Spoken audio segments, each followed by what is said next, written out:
Mec, on est dans la merde, il y a Lancelot qui m'a envoyé une missive. Selon lui, le monstre qu'il écrit dans son livre, c'est une anomalie qu'on recherche. Ah ouais, carrément. Ouais, d'ailleurs, t'es revenu en forêt? Ouais, j'étais parti aux toilettes. Ça, tu te mets bien. Bah ouais, d'ailleurs, c'est toujours pas dans SCP. Hein. Non, mais lui, je pense que Lancelot, il pensait à SCP-273, la femme phénix. Il a vraiment écrit ça? Non, lui, il a écrit son propre livre, mais je pense qu'il a dû s'en inspirer, il a dû y penser fortement. Qu'est-ce qu'on fait dans la voiture alors? On va y aller. Oh putain. Vas-y, démarre. SCP-273. C'est un SCP un peu plus violent que les derniers que j'ai pu vous présenter, parce qu'il a une forme de femme indienne, d'âge plutôt mûr. SCP-273 est quelqu'un de très calme, et qui correspond au test ADN d'une femme normale. C'est d'ailleurs ça qui est troublant, sachant qu'en plus il est doté de la capacité de boire mais qui n'en a absolument pas besoin, et qui répond totalement favorablement aux essais cliniques de la Fondation. Ce qui fait de SCP-273 un SCP dangereux, c'est qu'il souffre environ toutes les 12 heures de ce qu'on appelle la faim. Il va alors prendre tout ce qu'il trouve et le brûler sans un effet de flamme, mais juste va tout réduire en une poudre blanche, sauf les métaux, sauf dans certains cas. Les différents tests qu'on a fait ont aussi démontré que SCP-273 est quand même plus attiré par de la viande, et notamment des corps vivants, bien qu'il n'apprécie pas trop manger des animaux vivants. En gros, on est mal barré. Il faut savoir aussi qu'en cas de mort d'un SCP-273, parce que oui, il n'est pas seul, un énorme incendie éclate à partir de là où il meurt. Ça pue, ouais. Une fois le feu complètement éteint, vous retrouverez un tas de cendres blanches, formant à peu près un corps, entouré de petites flammes bleues qui n'ont besoin de absolument rien pour carburer, et il ne peut être éteint que par manque d'oxygène. Une fois que cela sera éteint, il va commencer petit à petit à se reformer pour redonner naissance au SCP-273. Une fois que SCP-273 est réanimé, elle reprend exactement la forme de son ancien corps, et en plus de ça, ne présente aucune blessure et surtout aucun souvenir de sa vie d'avant.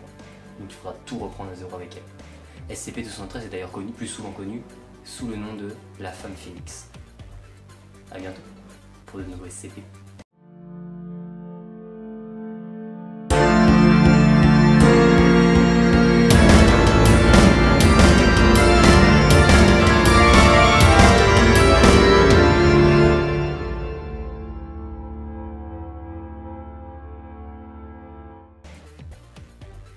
Hey toi. Entre nous, n'as-tu jamais eu envie de partir à l'aventure? Avec ce pote qui, comme pour moi, répond toujours présent. Je te propose aujourd'hui d'accrocher ta ceinture et de venir avec nous.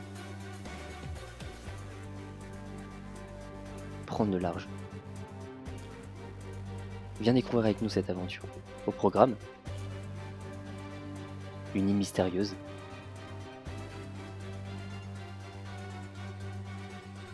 de nouveaux paysages, aussi beaux que terrifiants, des créatures, de la conquête, des découvertes, et plein d'autres choses.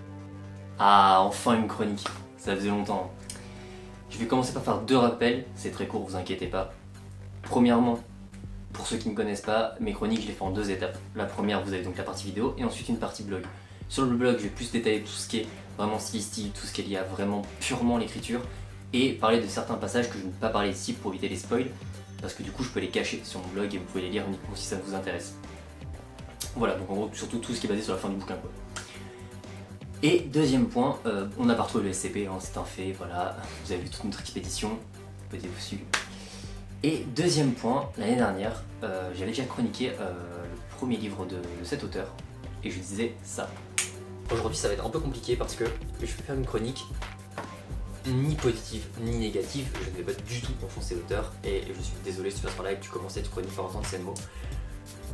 Parce qu'il y a du bon et du mauvais, je suis encore entre les deux, je n'ai pas passé un mauvais moment avec ton livre, mais je n'ai pas passé non plus un excellent moment malheureusement. Je vais tout expliquer pourquoi, je vais détailler les choses, les points positifs et les points négatifs, of course, pour que tout le monde puisse se faire un avis propre. Maintenant, bien que ce soit de l'auto-édition, donc un auteur totalement indépendant, un conseil aussi, faites gaffe à vos maquettes quand vous les sortez parce que je sais pas ce qui s'est passé et je ne sais pas s'il est au courant, donc je ne lui jette pas du tout la pierre, mais ça permet de passer un message en fait. Il y a des erreurs que genre je ne peux plus voir passer. Normalement quand un livre est sorti, l'auto-édition, faut savoir qu'on est auteur en étant auteur d'auto-édition, en auteur indépendant, on est des auteurs en fait. Enfin vous êtes des auteurs parce qu'à l'heure actuelle j'ai rien produit. Donc vous êtes des auteurs. Et donc quand on lit un livre, on chronique le livre à la hauteur d'un livre. On fait pas de différence entre tout le monde. Du coup, les trucs que je peux plus voir, par exemple, à plein de reprises, surtout sur la fin, je dirais que ça y a une petite dizaine de fois, il y a des mots coupés en deux avec un trait d'union. Par exemple, il y a marqué 2, trait d'union, plus loin, mendiant. Et c'est stressant. Je pense qu'en fait, à la base, ça devait être un mot qui devait se finir en fin de ligne. Et le tiret servait à du coup, faire un rappel à la ligne. Sauf que du coup, quand la maquette a dû être finalisée, ça a dû bouger et il s'en est peut-être pas rendu compte. Ses correcteurs ou bêta lecteurs, je ne sais pas s'il en a malheureusement, l'ont pas vu ou je ne sais pas. Mais en attendant, pour moi, c'est quelque chose qui ne devrait pas être dans un livre finalisé malheureusement. Et qu'est-ce qui se passe un an après alors? Un an après, j'ai toujours le même avis. Non pas sur le bouquin, vous inquiétez pas, mais sur ma façon de faire des chroniques. C'est-à-dire que s'il y a des points négatifs, je vais les dire, les points positifs, je vais les dire. Et c'est pas parce que j'ai déjà lu un livre de cet auteur que je m'attends à quelque chose de spécial, je l'ai lu de façon neutre. Et bien sûr, c'est pas parce que je lis un deuxième bouquin d'un auteur que je l'apprécie plus et que c'est du fanservice. Pas de panique. Et n'oublions pas aussi que quand je donne des points négatifs, j'explique exactement pourquoi, pour essayer d'aider la personne. Et qu'un livre qui n'a pas plu à un chroniqueur n'est pas un mauvais livre. C'est peut-être un livre où je ne suis pas le public. Donc vous inquiétez pas, c'est pas parce que je parle d'un livre, moi n'ayant pas aimé l'histoire par exemple, que vous ne pouvez pas aimer. C'est important.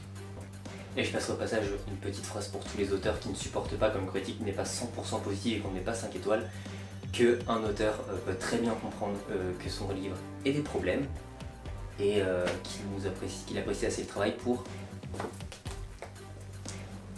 envoyer le suivant. Du coup, pour cette deuxième année, merci beaucoup à Lancelot Canissier de m'avoir envoyé son deuxième livre. Merci à toi de me faire confiance pour mon travail, déjà c'est un premier point, et c'est parti. Et premier point, la couverture. Personnellement, je la trouve vachement canon. C'est un tout petit livre, hein. Vous voyez la taille de ma main à côté. Je sais plus le format, donc voilà. C'est un tout petit livre. Le seul bémol pour moi, c'est que ton écriture ici et ton nom ne ressortent pas assez sur la couverture. J'aurais bien vu un petit flou derrière, genre juste pour faire ressortir l'écriture. Mais sinon, canonissime. Donc, l'île du bout du monde et autres univers de Lancelot Canissier. C'est parti. On s'attaque au bouquin. Comme tu auras compris dans l'intro, là on va suivre un explorateur, quelqu'un qui a envie d'aventure. Un peu comme nous, quelque part. De découvrir de nouvelles choses, de découvrir de nouveaux lieux, qui se passionne pour des grands explorateurs. Comme je pense Cusco, notamment est cité dans le livre aussi, Christophe Colomb, et même des imaginaires, comme je pense aussi Jules Verne, qui ne m'est pas cité, mais je pense que ça peut en faire partie. Et en vrai, je pense qu'on est beaucoup à aimer ça, découvrir l'inconnu. Ici, on est assez avancé pour aller sur une autre planète. On est à peu près dans les années 3000, et la planète s'appelle Callium 3000. Ne faites pas le choquer, de toute façon, c'est déjà un projet d'aller sur Mars de nos jours pour 2026. Si vous n'étiez pas au courant, merci Elon Musk. Il y a un mélange en même temps de rêves, qui nous décrit un univers, qui lui donne des flashbacks d'un univers qu'il va ensuite découvrir, qui sont pas aussi mystérieux, mais quelque part qui s'en rapproche. Je vous préviens, dans toutes mes chroniques, je reste vachement vague pour vous donner assez envie, mais à la fois pour pas vous spoiler le bouquin. Et ce qui est hyper intéressant, c'est qu'il nous dépeint, et je cite ces mots, un monde mélangeant les deux opposés, autant la beauté que l'horreur. Et je crois que c'est ce qui me fascine le plus. Dans la façon qu'il a de travailler son œuvre, il y a quelque chose qui m'a beaucoup plu. Bon, il n'y en a pas qu'une, hein, je vous rassure. Mais déjà, la première, c'est que le narrateur nous parle à nous directement. C'est comme s'il essayait de nous protéger souvent. Parce qu'il va vous raconter l'histoire, et il va vous dire des choses comme j'aurais pu vous raconter tel acte, mais c'est beaucoup trop violent pour vous. Et du coup, on continue dans l'aventure, tout en ayant comme quelqu'un qui nous protège, et j'ai trouvé ça vraiment assez sympa comme concept. Tout le début, pour moi, c'est un schéma scénaristique qu'on connaît déjà. C'est-à-dire que c'est deux amis qui veulent aller quelque part, parce qu'il y en a un qui va absolument découvrir, avoir des réponses à des questions, et le deuxième qui est là surtout pour l'accompagner.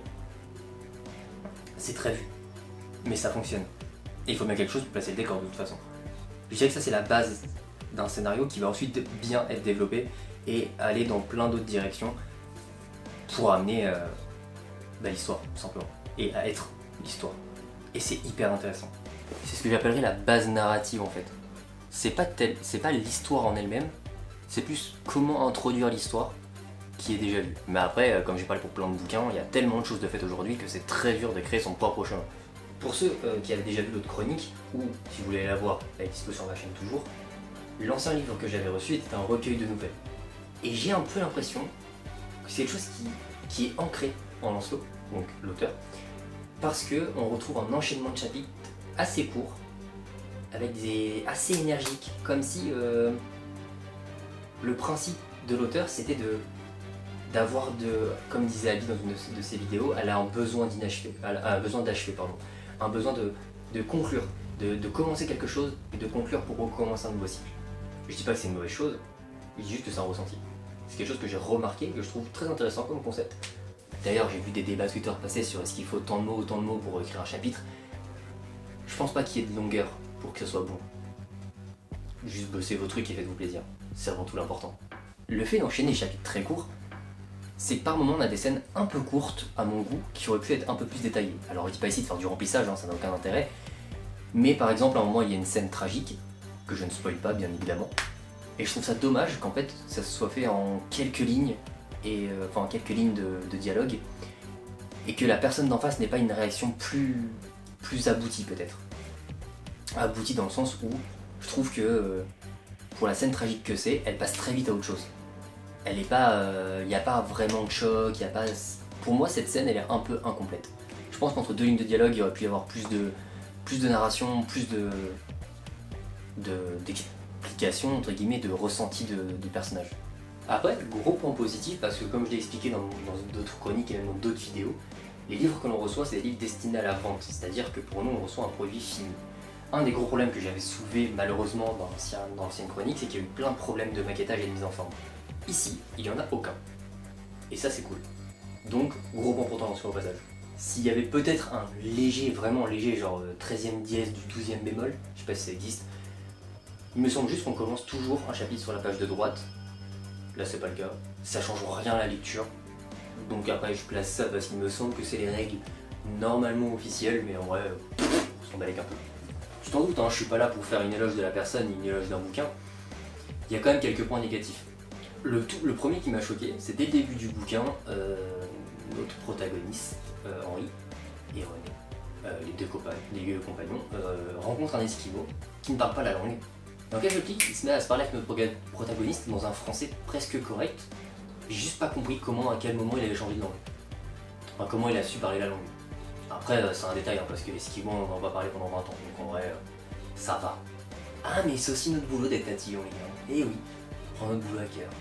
Si je devais donner un autre point qui m'a énormément plu, c'est vraiment l'intégration d'un journal. C'est-à-dire qu'il y a un des personnages qui a écrit un journal de quand il a vécu des choses assez compliquées, on va dire. Et du coup, on a des extraits de ce journal et je trouve ça hyper sympa comme concept.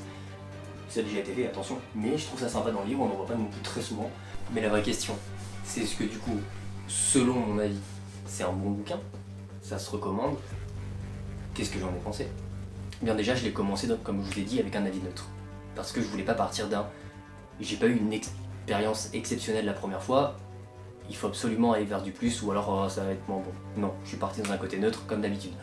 Le livre est très court, il y a à peu près 180 pages et comme je vous ai dit c'est un tout petit format, donc ça se lit très vite. C'est pas un défaut, c'est un fait. Et je trouve que l'auteur a une façon d'écrire, comme je vous ai dit, avec des passages très courts, mais c'est un peu ce qu'on me disait quand j'étais au collège, attention dans mon récit Spotted, que j'avais une façon d'écrire où je faisais des phrases, moi, contrario du coup, très très longues, mais avec énormément de virgules. Comme si je prenais pas le temps de respirer, mais que comme j'avais beaucoup d'idées en tête, je les enchaînais. Et en fait là j'ai l'impression que lui il met beaucoup plus de ponctuation, il finit plus ses phrases etc. Parce que ben voilà, c'est pas des phrases à rallonge, mais qu'en fait on sent qu'avec il a mis beaucoup de chapitres très courts. Encore une fois c'est une façon de faire totalement normale, il n'y a aucun problème là-dessus. Mais on sent qu'on a l'impression que l'auteur a beaucoup d'idées à faire passer et je trouve ça hyper intéressant. Parce que je pense que c'est un auteur qui pourrait écrire, si on l'enfermait dans une pièce pendant 1 an avec un stylo et que du papier, enfin un stylo qui se recharge du coup, je pense qu'il pourrait nous pondre 35 bouquins parce que j'ai l'impression, et ça c'est un avis totalement subjectif, que c'est quelqu'un qui déborde d'imagination. Bon déjà en même temps pour imaginer une autre planète complètement, ouais, il a de l'imagination. Le livre me plaît, très clairement le livre m'a plu. C'est pas le livre de l'année pour moi, mais c'est un très bon livre, totalement validé par Titou 2021. Ouais, j'avais décidé d'inventer ça cette année aussi. À mon avis, et comme c'est cité d'ailleurs dès le début du livre, il y a assez un esprit inspiré d'un esprit un peu Lovecraftien, pour ceux qui connaissent. Donc si vous aimez tout ce qui est aventure, si vous avez le goût de l'aventure comme nous, je pense que ça irait aussi très très bien à des jeunes. franchement, vous passerez un bon moment. Il y a peut-être des scènes un peu courtes, comme je l'ai dit, ça serait un peu un bémol, c'est vrai, un point négatif si on voulait, si on veut aller par là, et des scènes un peu moins détaillées qui mériteraient peut-être plus de détails, mais en soi, j'ai passé un excellent moment, donc je recommande. L'histoire est tombée complètement bonne, elle se tient, elle s'enchaîne, tout là-dessus, tout est nickel, il n'y a aucun problème, les personnages sont plutôt bien construits, l'histoire tient la route. Non, moi là-dessus je valide. Et je le rappelle, pour tout ce qui est plus en profondeur sur l'écriture, ça se passera sur mon blog disponible en barre d'infos. D'ailleurs, si vous voulez retrouver le livre, les liens aussi sont disponibles en barre d'infos et sont aussi disponibles sur mon blog. Vous aurez toutes les informations dessus aussi, nombre de pages, le prix, etc. Tout sera en barre d'infos. Et bien sûr, tous les réseaux d'auteurs aussi. Pouah, comment ça fait bien de finir une chronique, enfin j'entends en vidéo bien évidemment. J'ai l'impression que ça faisait 1000 ans que j'en avais pas posté. En même temps, c'est vrai que ça faisait quelques mois quand même. Lance-le, j'espère que cette vidéo t'aura plu, que cette chronique te satisfait. Bien sûr, avec la partie du blog qui va arriver plus tard. Je ne donne pas de date à l'heure actuelle. Merci encore une fois pour ta confiance. Merci pour ton livre du coup. Merci pour cette aventure que j'ai pu partager. Malheureusement, le SCP, c'était pas lui. On va finir par le trouver, j'en espère. Ça fait quand même plusieurs jours qu'on enchaîne les défaites. Et merci pour la petite info sur le SCP. C'était une bonne idée. Il est temps pour nous de vous dire à demain, comme d'habitude. Que tous nos réseaux sont en barre d'infos et pour le coup avec ceux de l'auteur. C'était Titou et Mathieu, puis on vous dit peace.